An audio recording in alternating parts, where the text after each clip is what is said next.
तीन राहगीर रास्ते पर एक पेड़ के नीचे मिले। तीनों लंबी यात्रा पर निकले थे।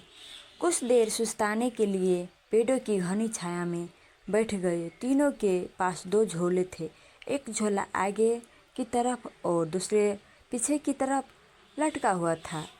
तीनों एक साथ बैठे और यहाँ वहाँ की बातें करने लगे, जैसे कौन कहाँ से आया, कहाँ जाना है, कितनी दूरी है, घर में कौन कौन है।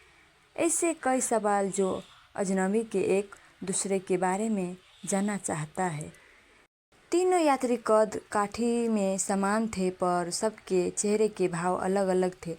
एक बहुत थका निराश लग रहा था, जैसे सफ़र ने उसने बोझिल बना दिया।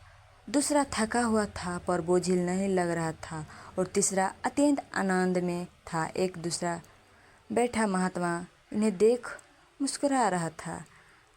तभी तीनों की नज़र महात्मा पर पड़ी और उनके पास जाकर तीनों ने सवाल किया कि वो मुस्कुरा क्यों रहे हैं।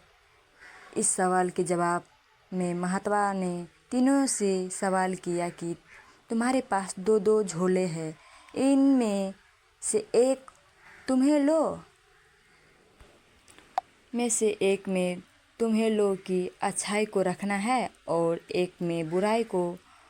बताओ क्या करोगे। एक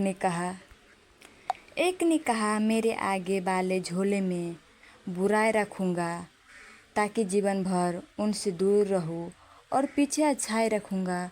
दूसरे ने कहा मैं आगे अच्छाई रखूँगा ताकि उन जैसा बनूँ, और पीछे बुराई ताकि उनसे अच्छा बनूँ। तीसरे ने कहा मैं आगे अच्छाई रखूँगा ताकि उनके साथ संतुष्ट रहूँ, और पीछे बुराई रखूँगा और पीछे के थैले में एक छेद कर दूँगा जिससे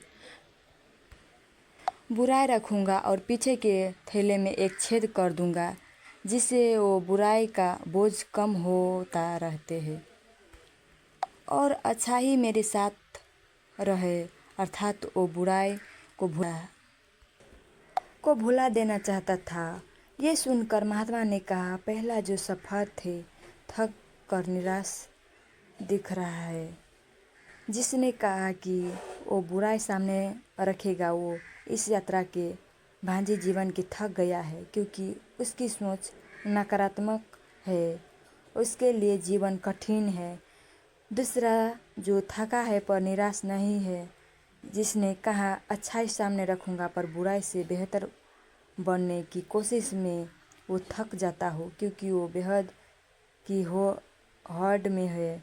तीसरा जिसने कहा वो अच्छाई आगे रखता है और बुराई को पीछे रख उसे भूल देता चाहता है, वो संतुष्ट है और जीवन का आनंद ले रहा है। इसी तरह वो जीवन यात्रा में खुश है।